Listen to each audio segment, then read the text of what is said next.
Italy travel tips. This is graciously Gloria, and thanks for joining today. Today I'm going to share with you some overall tips on going to Italy, and particularly we're going to focus on Rome and some great sights to see while you're there. I'm going to do a whole separate video on Florence and the Cinque Terre, so you'll have those upcoming videos soon. But first, let's talk about some overall trips to traveling to Italy to make your trip easier. Now, you want to think ahead of time when you're booking your trip. Then what time of year are you going? How much time are you going to have at each location? When we were in Rome, we only had so many days. And while we were there, we were having to decide things like, for example, I want to see the Vatican, but how much do I want to see within the Vatican? So since it's so vast in their collection, you could really spend a long time there, quite a bit of a day. But we only decided to give about 2 hours because we had other things we wanted to see that day. But we made sure we saw the Sistine Chapel, which was kind of a top thing we wanted to see in the Vatican area. So think about that when you're planning. What are your top things that you want to see? And I would encourage you to pre-book things. So I recommend GetyourGuide. I'll post a link below. We've pre-planned a lot of things that way. Tours, you can also get the skip the head of the line tickets, which is going to save you time when you're in those museums. You're not going to have to wait in such a long line to get in that way. And you want to save that precious travel time. The other thing is that I would suggest you travel carry-on only if possible. Now, I also will bring a check bag for different trips, but particularly for Italy, we were going to several different cities. And when you're going to do that, you're going to be going on and off trains, on cobblestone streets, up and down stairs. So you don't really want to have all that huge amount of luggage to lug everywhere. And in particular, even our Airbnb didn't have an elevator for one of them. So it was like 3 flights of stairs we had to carry up that luggage. So keep that in mind too. Particularly older buildings may not have elevators, and so you might be carrying luggage a long way. Another one had a very small elevator, which fit about one person and only a little bit of luggage. So carry on only. And then I also did have a backpack, and then within my backpack, I put my travel on purse because I also recommend bringing a purse with some safety features. Or if not, you can bring a purse like I love my Quince purse too, and they have those little small zippers that attach on two sides that make it harder for someone to get into. When you're traveling around, Rome is very walkable, but then you can also take taxis. We found that we actually like taking the Uber. In particular, they have there an Uber Black, which are just like that nicer style of Ubers. And we found that the Uber drivers drove a little bit less crazy, I would say, than the taxi drivers. Now, I'm going to say in general, the driving in Rome is a little bit crazy, and you're always wondering, like, how are they all merging here and not hitting each other? But I guess they're very used to it there. And we just found the Ubers, 2 reasons why we liked it better. One, we knew ahead of time easily what we were paying because you can see that right there on the app, and we paid the tip and all that. And then second, we found they just might have been a little bit safer drivers. Our theory was perhaps because they were driving their own personal car.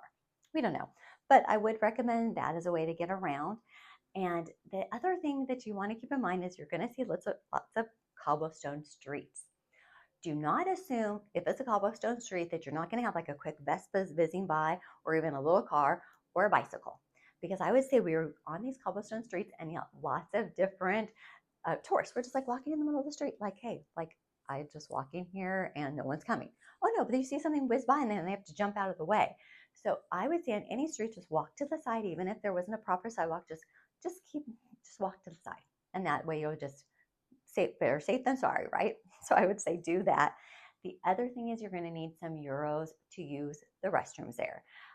I would say use the restroom if you're going to be like at a restaurant or a museum. But if you're out and about, let's say like even at a train station, you're going to need some euro, like euro coin to use the restroom there. So just keep that handy. The thing that we did is we decided just to get euros once we arrived, just at a bank ATM. Now, when you're doing that, it will ask you, do you want to convert then or have your bank convert it? And I would say pick the option for your bank to convert it. So no, you say no, you don't want it to convert then, because the exchange rate tends to be better that way if you let your bank convert it. And then you get out some euro cash, pay for something, and that way you can get some change them for some euro coins. Then now you have them if you need to use one for the restroom. Now, the food there is just as delicious as you've heard. Amazing food in Italy. The one thing that's interesting about their pasta is it has less gluten. So it's actually lighter and it just, oh, it's so fresh with the homemade pasta there that they make. So definitely try that. And you're going to be walking out so much. So enjoy some tasty food there because you're probably going to walk up all those extra calories anyways. And they have gelato everywhere, which is their ice cream on every corner. And my favorite was pistachio. So I would say enjoy that pasta because it's less gluten. Another thing that you might want to keep in mind, another idea is to get some travel insurance because that's going to help you with things like if they lose your luggage or a trip delay, a medical issue, and phase, for example, one that I've used before. You also want to bring a copy of your passport. So, there's a debate, do you carry your passport or not with you when you're out sightseeing? I just ended up keeping my passport. We stayed at a different Airbnb, so I just did that, but kept a photocopy at all times with me in my purse when we were sightseeing. Now you want to take a picture then of the actual part with the photo and all that and the passport number, but the back part also has that barcode, and that's actually what you would need if you needed to get a replacement easily. Another tip is you could email your copy of your passport to like a relative, and that way they could always send it back to you if you end up losing your passport too. I also recommend using Google Maps. What we did is I planned out what we were going to see, put that all into Google Maps and saved all those different locations. And it helped me plan like doing things in kind of different areas and different neighborhoods to make it easier. So I'm not going from here to there to here. And it helps you plan out your days that way. And you can save that and you can share the Google Maps. Like I made one of Rome and I made one of Florence and shared that with my husband. And then you have access for like he's the one who helps me kind of get from point A to B. I had to figure out like we're going to point A at this time, and then helps me figure out how to get there, like how we would walk, for example. As far as the phone, we just use the international plan through Verizon. They have a daily amount that they'll charge you, and then you just let them know ahead of time that you made sure that that's set up as part of your plan, and then it will automatically start charging you when you're in Italy. Another thing that's really popular is the eSIM.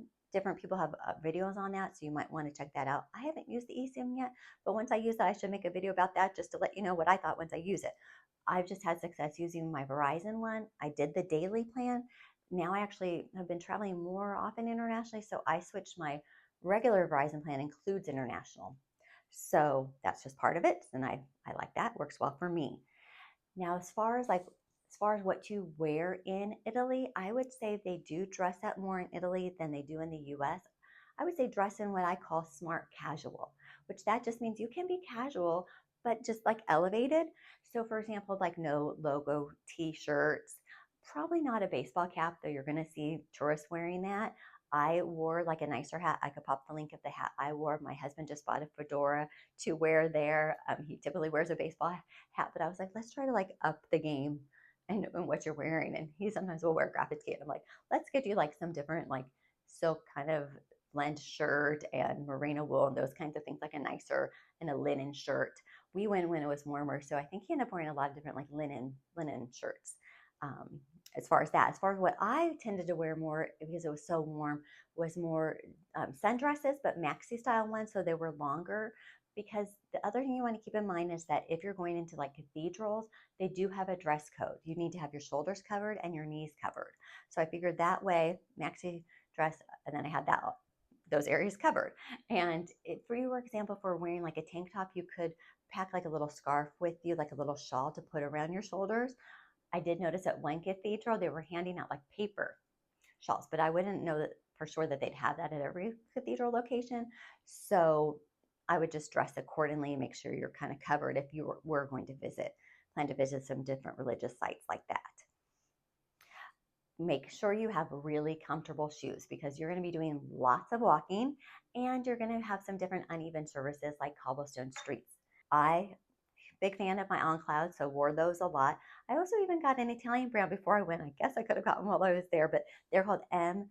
Gemmy, and they were Italian leather sneakers and very comfortable. So I wore those, and my husband wore his New Balance ones quite a lot. But definitely do that. And then, like I said, you're going to probably, if you're going during the sunny time of the year, wearing a hat would be nice. I also like my little clip that I can put on my purse so I could take off my hat and then I'm hands free to not have to hold the hat and just clips right there on my purse and I can just take it and put it back on when I get outside of, whatever it was, like a cathedral, for example.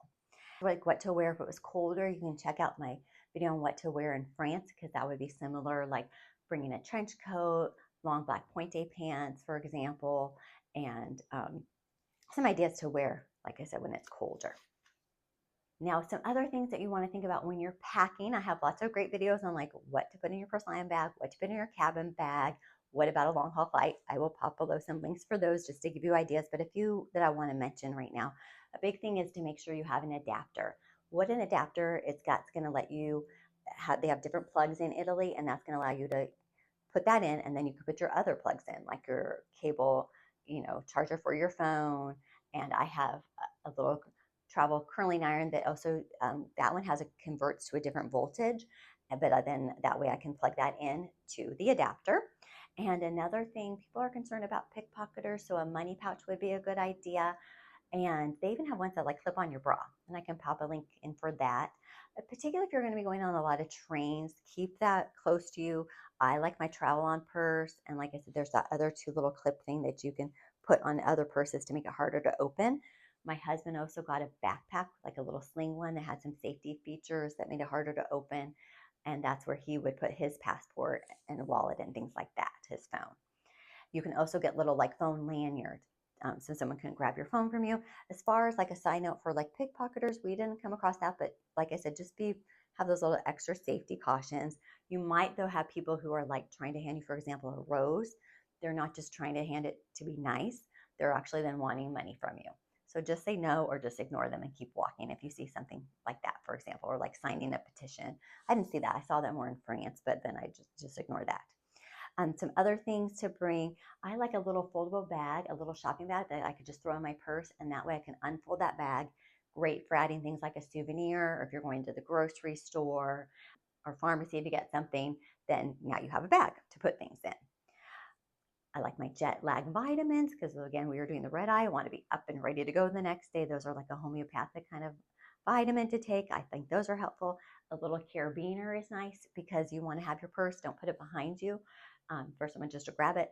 And you could put that like kind of in your lap area, or like on a little carabiner, and then hook your purse onto that and have that like right in front of you as an idea. I mentioned the hat holder. A little laundry sheet could be good. Now, when you're in Italy, even at the Airbnb, they're probably not going to have a dryer, but they could have a washing machine to do a little bit of clothing laundry. Because again, if you're doing like here and only, you might want to rewash something so you can wear it again. But then you're going to have to hang it to dry. That's why you see people hanging their clothes out to dry, because dryers are not as common there. A little smart charger for your purse would be great. I have that little small one. I'll pop a link in for that, or my larger charger, especially on maybe sightseeing so many hours. I want that.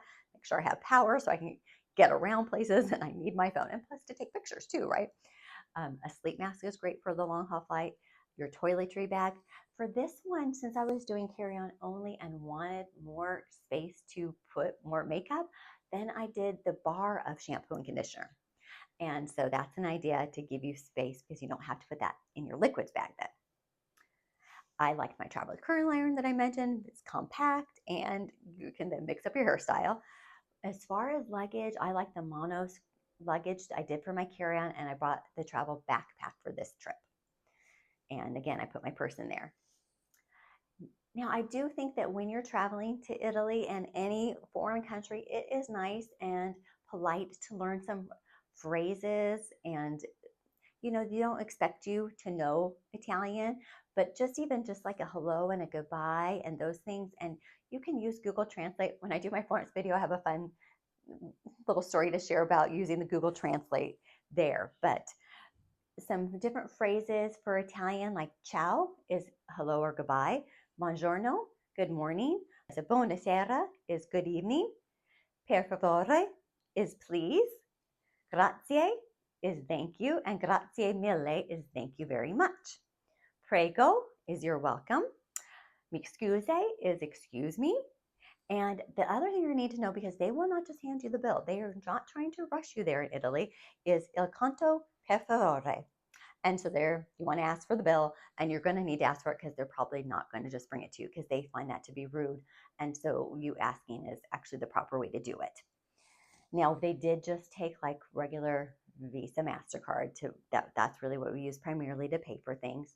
And wanted to give you a tip about visiting the pharmacy. So you will see like a green cross and it will say pharmacia on there. And then you can get like medicine, over the counter items like health and beauty. I'm a big fan of the La Roche-Posay there. And so the one I went into actually had a ticket system. Not all of them have that, but some might. Mine didn't just have one ticket, but if you see one ticket, then pull that, and then that's your turn to speak with somebody. But mine had actually two different options of a ticket, and then I wasn't sure what to do. And actually, the other Italian people helped me. They were like trying to ask me like what I wanted to get, and I was like, "Oh, sunscreen." Then they're like, "Pull this one versus that one," because the other one was more like if I needed more like medicine questions. But even like for sunscreen, they could help you there with like the people who are working at the pharmacy can help you pick out and give you recommendations.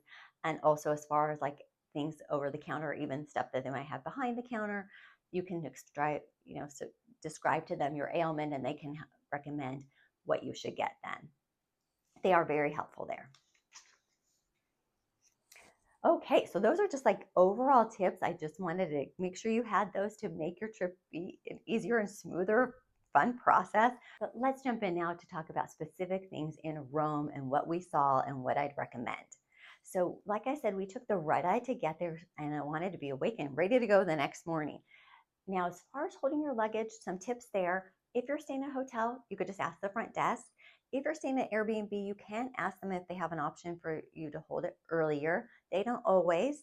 Like the one in Florence did, they let us hold it there even though the cleaning was still coming. They gave us a code to put it in this area, but the one in Rome didn't. So I found out they actually have storage places for luggage. This was really cool. It was just right there by the Trevi Fountain, and it was per hour. So that just gave me a location to get the taxi to drive us from the airport. Then I had them drive us to this location. We just paid. Then we dropped off our luggage and then paid for so many hours while we did the sightseeing. So it worked out really well. And they had those locations there in Rome since it's such a large travel destination. Now, once you're there, like I said, you can get euros from an ATM. So that might be something you want to do right away. And also, if you want to get an eSIM, that could be something to do. Tim eSIM was a popular one I read about. But we had a reservation for a museum, and this was a Palazzo Colonia. And that one is only open to the public on Saturday mornings. Other than that, you need to make a reservation like for a private touring of that. So keep that in mind. But we got tickets then to go there in the morning at 10:30 on a Saturday and spend about 2 hours there. They have lovely gardens. It's just a beautiful museum, paintings, and just so picturesque. I'm going to pop in some photos there. And while you're there, I'd make sure you get the ticket that also includes the Princess Isabella apartment. And those were exquisite chandeliers. I'll pop in some photos of that to show you. Make sure that you get to see those chandeliers while you're there. And that was lovely. They had also like a little cafe so you can get some water or something else to drink while you're at that location.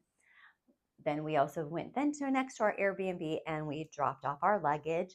We had lunch. This lunch place ended up not being the best for us.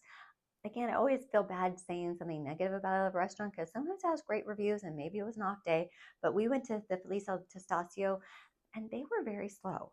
And this was our first experience in Italy as far as sitting at the restaurant. And I thought, are they all like this? Like they didn't forever just to even get water, let alone like some bread or something. So we ended up actually then trying to say like, excuse me, and we needed to go because we actually then didn't realize how slow it would be just to get the food. I mean, I know once you get the food, they don't want to rush you while you're there, but it was like, I thought this could take forever. They're just not even giving us water yet.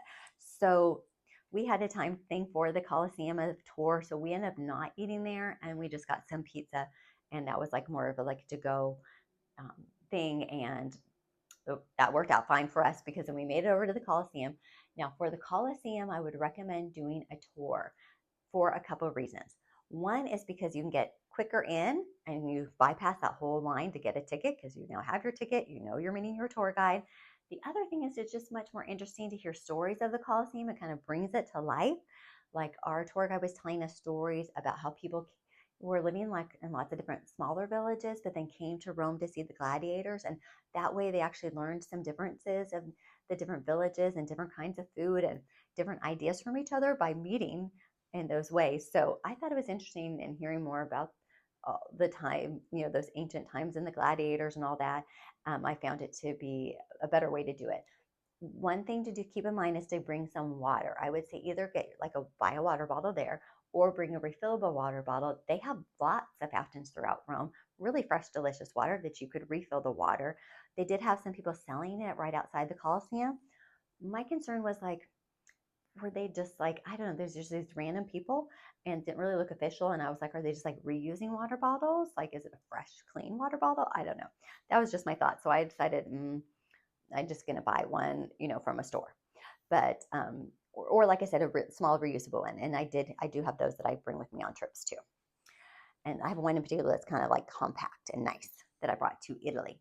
So then we just end up eating dinner near our Airbnb. Now, a thing to keep in mind regarding dinner, I'm a big fan of making a reservation for dinner just because I like to know where I'm going at what time and not having to wait a long time. What I found in Rome is it wasn't always the best idea that I had made a reservation, because sometimes we might be sightseeing and then you go to dinner right from that area, but other times we might have gotten a little tired and gone back to the hotel or Airbnb for a little bit. And then now we had to travel far to get to where the dinner was. And then perhaps I should have just picked something close to the Airbnb. So you can also not make a reservation, and there's plenty of choices and places that will allow a walk-in. But I would say once you do get there, it is a more leisurely process, just like in France, where they're not going to rush you. And so just allot that extra time for dinner once you get there. Now, the next day, we in the neighborhood of Travesere, and you can do it. They have lots of food tours that you can do. Again, GetyourGuide's a great resource to find some of those food tours. We decided to do our own food tour and just walk around and got some gelato and some different other kind of snacks and just made our own little fun lunch that way, trying out different locations there. And it's a very walkable neighborhood. And there's a fun street, a pretty street there called Via Langretta, which is a nice street, picturesque. Okay, then we had a reservation for a museum, Villa Borghese. They also call this Galleria Borghese. And they had just amazing sculptures there. That was my favorite thing at that location. I'll pop in some photos there. Lovely paintings. Again, just so much to see in Italy. It's just like a feast for the senses, right? Just like the sights you see of this beautiful art and the taste of the amazing food, and just a great experience. And the lovely Italian people are sort of just kind and welcoming. I just think you're going to love it so much in Italy. Okay, the thing we did later then is an aperitivo. Now, an aperitivo is just like what we would call here a happy hour, but theirs is even fun because, okay, here, when a happy hour, you have to buy your own little snacks. There, if you buy a cocktail, then they give you some little snacks to go with it. Like it might be some, for example, like some olives or little bread or salami, some kind of little snack plate. We made a reservation to make sure we got to this one aperitivo that had a really great view, and that was called La Grande Bellizia, and that was near Piazza Navona, and it was in the Etic Borromini Hotel. Okay, I forget if I've mentioned this or not, but I took Spanish, not Italian, so sorry if I'm mispronouncing things and they don't sound as Italian, but I'm trying here.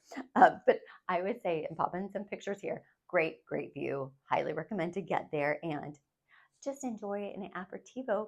And every night you could do that. I mean, you could get a mocktail. It doesn't have to be a cocktail too, but it's just so fun to be kind of part of that because they tend to eat dinner there later too. So then you're getting a little snack before dinner. So we ate dinner. This probably was my favorite dinner, perhaps of the whole time in Italy. It was called ad hoc. Now, what was fun about this, they did little extras.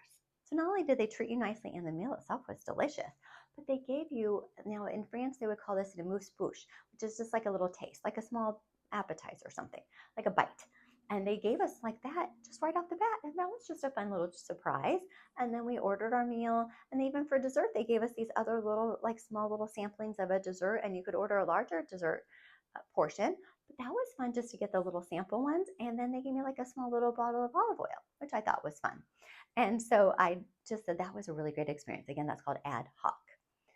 Then we wanted to explore in the evening, some fountains like lit up at night. So we went to this Baroque period square, and this one was called Fontana del Quattro Fumi at the Piazza Navona. And lovely. I'm going to put some pictures. I have my lovely flowy skirt moment, all dressed up.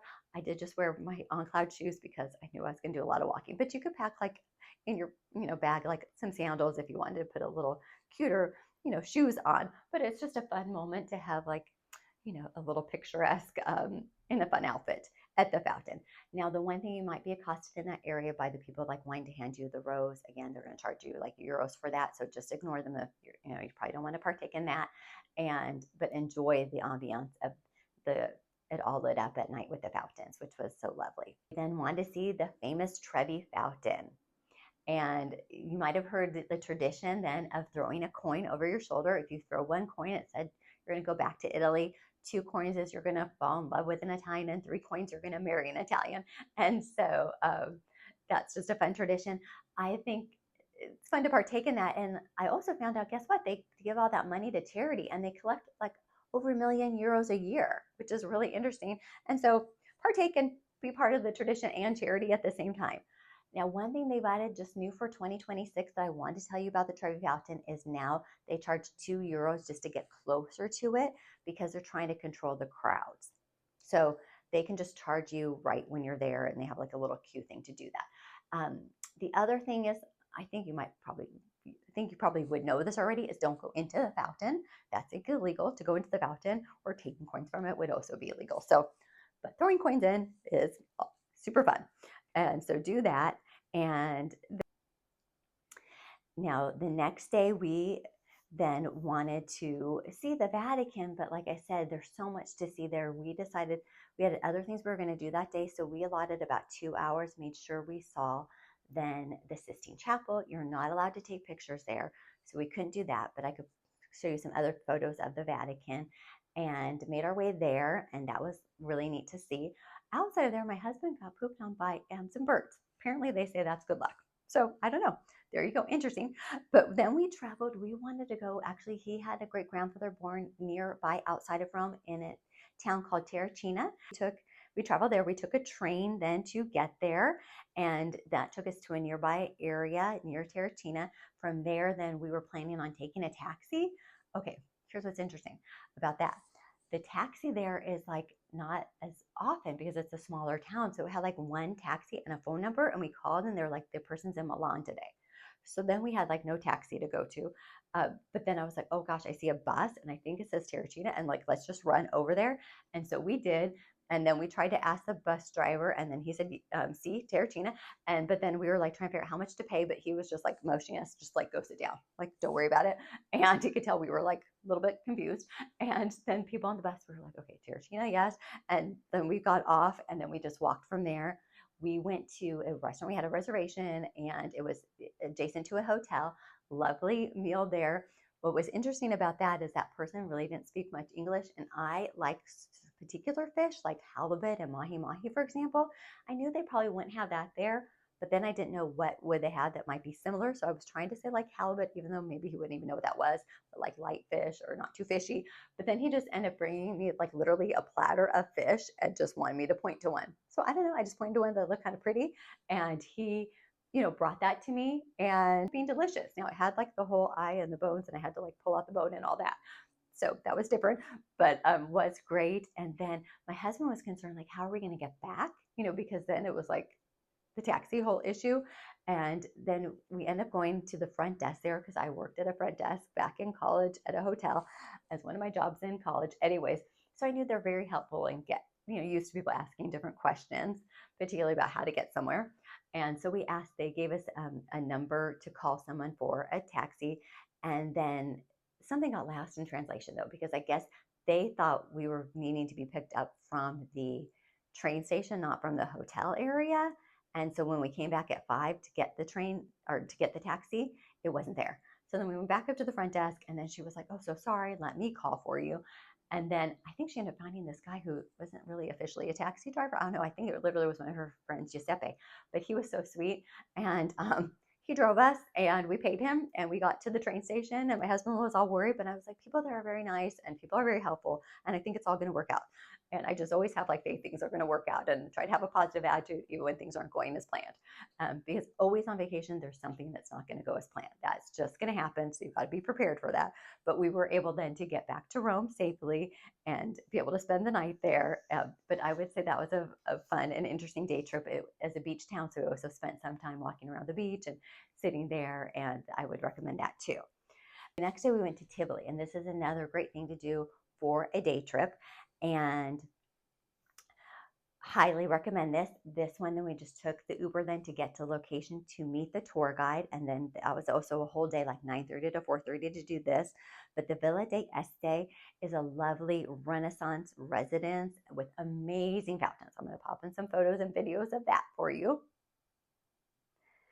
And then they also took you to something called Hadrian's Villa. It's also called Villa Adriana, and those are from ancient Roman times. So some Roman ruins, which were also interesting. What I love about going on the tour is the tour guide's going to give you some really interesting stories and background. So I just find that fascinating. And at the same time, they give you some free time to explore on your own. And we were able to explore on our own the gardens. And then he also gave us recommendations when we reached the town for lunch. And we took one of his recommendations, and it was a lovely lunch that we had. So again, you don't have to have everything planned out because there's people like that, like a tour guide, for example, that's going to give you some tips at that location. And listen to those, and you're going to find some great things that way. We also had a reservation for another aperitivo. I would say get to as many as you can because it just is fun. We ended up being too tired, so we didn't get there, but it's called Palazzo Rainier. So that's another idea for another aperitivo location with a view. So we did also want to make it to the Amalfi Coast, so famous, and Positano. So there's a couple different ways to get there. You can do a tour, and that is going to take you actually probably to several locations, like the town of Amalfi and Positano. But I wanted to spend more time in Positano itself, so that's why I decided let's just figure out how to get there on our own. So what we did is made a reservation to the train, and the train station then takes you to a town called Salerno, and then from there you take a ferry. So lovely going on the ferry because I'm going to pop in some photos of when you're arriving. That probably was like my favorite thing. I mean, Positano itself was really neat, but just like the arriving and seeing the town from the water, which is so picturesque and what you imagine it to look like with all the colorful buildings and just lovely. And I'd say that's a really great way to arrive because if you're going like on a tour bus, that is like some different windy, crazy roads. But again, that is one other way to get there. But I liked the option of doing a train and ferry. And there might be a tour that does that as well as a means to get there. But once you arrive, and it's just fun to walk around and explore. There are very little like narrow streets, so wear again those comfortable shoes, and you can do some shopping there. I got some handmade sandals down with some beautiful Swarovski crystals, and that was called Nana's Positano. So that's fun. I can pop in a photo of my sandals there, and that made a really neat souvenir. You can also spend time at the beach while you're there. Fornillo Beach is a great location, and it was fun to walk there and a really neat view. We had lunch at a place called Ristorante El Muranello, and that one we had some shrimp, and it was like the whole shrimp, like with the whole head on it and everything. So was like more work to get at the shrimp, but it was very fresh. And then we also enjoyed, I like the lemon spritz. Aperol spritz is a very popular cocktail in Italy, but I like the lemon spritz because it has the limoncello, so that lemon flavored liqueur in the spritz. And that was fun. And we also did later, after we did some walking and shopping, stopped at a little bar area of a restaurant and enjoyed the lemon spritz, and then took the ferry ride back from 5 o'clock, took that, and then did the train from there to bring us back in then to Rome. So it was pretty easy just to manage that on your own of how to get there. And then we had dinner. Now, this was probably my favorite pizza of the trip, our Airbnb in the Testaccio area. was where our Airbnb was in Rome. And so I would say it's well worth it if you can get to Positano. It'd be really lovely to go back and spend more time there, and then it would be even more relaxing. It is a very busy location, but so picturesque. In so I hope that this was helpful for you on some tips on overall visiting Italy and specifically Rome on things to do. A few things we didn't get to do that are very popular are the Spanish Steps and the Pantheon. Those are some other ideas for you, but there's just so much you could do in Rome, and you could go back again and see more things the next time. And like I said, just pick and choose what you would like to see. And I appreciate your time today, and thank you, per favore. And check out my other videos coming up. I'm going to have one I get on Florence and the Cinque Terre, those beautiful villages on the seaside. Please consider pressing the like button for more great videos, and happy travels to you.